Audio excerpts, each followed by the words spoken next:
Most High for this divine moment. Thank you, Ryan Murphy, for seeing me. Evan Peters, I love you. Netflix, every single person who voted for me, thank you. And you know who I want to thank? I want to thank me for believing in me and doing what they said I could not do. And I want to say to myself in front of all you beautiful people, go on, girl, with your bad self. You did that. Mama, I won. Watching Niecy Nash's speech at the Emmys got me thinking about my own journey. Like many of us, I spent years chasing motivation, constantly waiting for that spark of inspiration to push me forward. I'll always wait for that feeling of motivation to hit before I'll start working on the goal I set for myself. I wasted 2 years of my life doing this until I finally found a system that worked. And today, I want to share that with you. This system is called the Lotus Method. This isn't some shiny new trick or productivity hack. It's a battle-tested framework rooted in ancient wisdom and proven science. The Lotus Method is about aligning your environment, your habits, and your mindset in a way that makes success easier than failure. It's about creating a system that supports you, not one that depends on willpower alone. And I promise you, once you understand how to apply this method, the struggle you're facing will no longer feel like an uphill battle. You'll start to see real change, not because you're trying harder, but because you've designed the system that works for you. Let's first understand what's really going on inside your brain when you struggle to get things done. Imagine your brain is a jungle. At first, it's wild. There are no clear paths or routes to follow. Every time you try something new or form a new habit, you're like an explorer carving a path through that jungle. When you do something for the first time, it's hard. You're pushing through thick brush, stepping over roots, and making a lot of effort to move forward. That's because your brain is not used to that particular behavior yet. Now, when you try to do something new, something that doesn't align with those old paths, you're not walking down a smooth highway. You're creating a new trail, which is kind of hard. Your brain will resist and fight it. It's uncomfortable, it's slow, it's tiring. And so your brain naturally wants to return to the familiar path, the one that's easy, the one that's already been carved. This is the default mode of your brain. It's designed for comfort. It doesn't care about your goals, your future, or your potential. It only cares about surviving the present with the least amount of energy and effort. This is why when you try to change, it feels like you're pushing against the tide. Your brain wants to stay on the familiar path, even if it's not helping you get where you want to go. There is something called the monkey mind. Your monkey mind is that part of your brain that jumps from distraction to distraction, constantly looking for a quick fix, a burst of pleasure, or something easy and fun. When you sit down to focus, your brain is like a restless monkey, hopping from one thought to the next, avoiding the effort and the discomfort of focusing on one task for too long.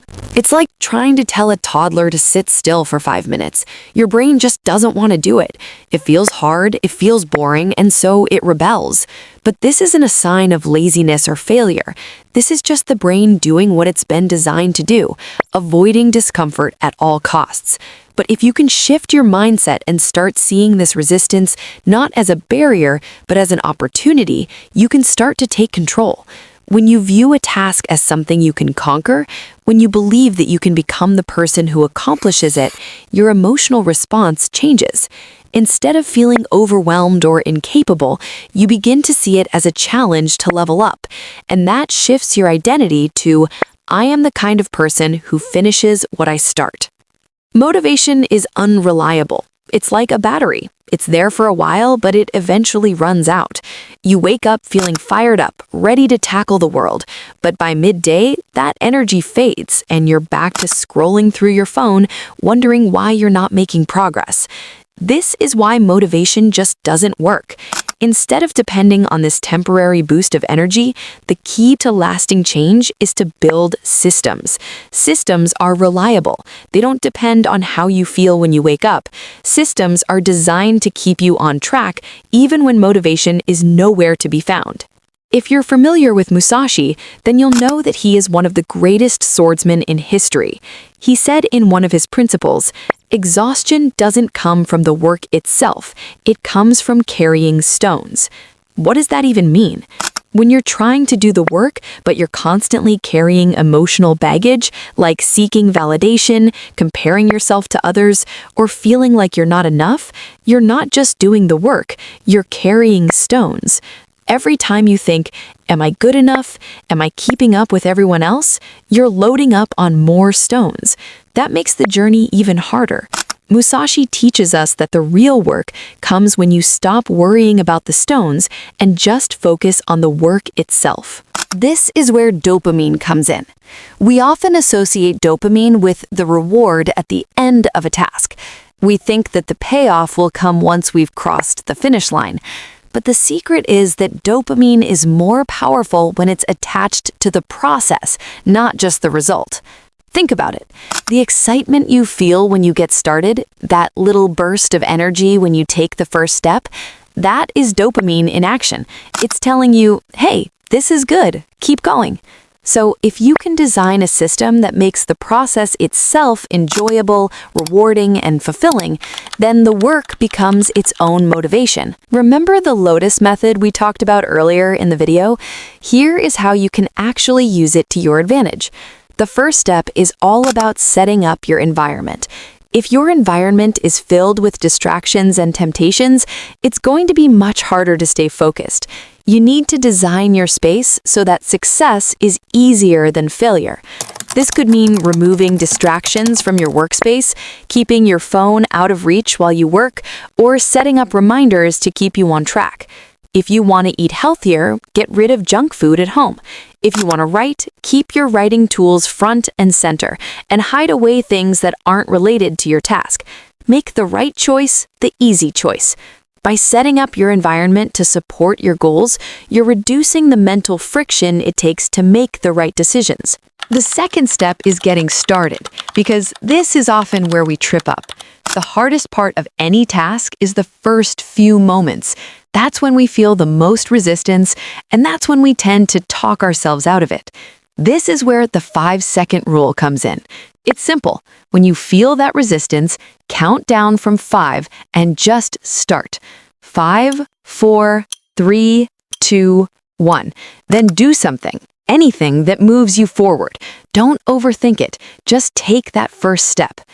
And once you've taken that first step, keep it small. The key to building momentum is creating small wins. Instead of saying, "I'll write 2,000 words today," say, "I'll write just 1 paragraph." Instead of aiming to work out for an hour, start with 10 minutes. Small wins build momentum and show you that progress is possible. Once you achieve one small task, your brain gets a hit of dopamine, which motivates you to keep going. And each small win reinforces the belief that you can do this. The third step in building discipline is focus, which is key for making meaningful progress and developing lasting habits. Without focus, distractions can pull your attention away from high-impact tasks, preventing you from moving closer to your goals. To build deep focus, the technique of time blocking is highly effective. Time blocking involves scheduling specific chunks of time to dedicate to one task without multitasking or interruptions.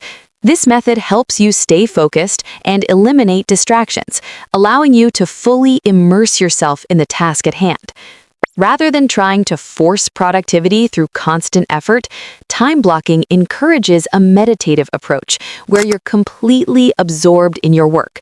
In this state, time seems to slow down, and you're able to perform at your highest level of creativity and productivity. Consistently practicing time blocking helps you avoid spreading yourself too thin and ensures that you're dedicating your energy to tasks that truly matter. Over time, this deep focus becomes a habit that reinforces a disciplined mindset, making it easier to stay on track and reach long-term goals. You see, true discipline isn't about doing a few tasks here and there.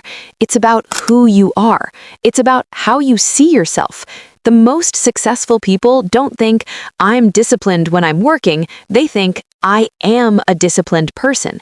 It's not about the doing, it's about the being. If you identify as a person who follows through, who gets things done instead of constantly fighting against yourself, you'll begin to act in alignment with your new identity. Discipline won't be a chore, it will be who you are. But if you find it difficult to shift your identity when you're stuck in the struggle, I want you to take a moment and remember your past wins. Those moments when you pushed through, when you succeeded, even when it was tough. Those victories, they're not just part of your history, they're proof that if you did it before, you can do it again. I call this the cookie jar method. Every time you accomplish something, big or small, add it to your mental cookie jar.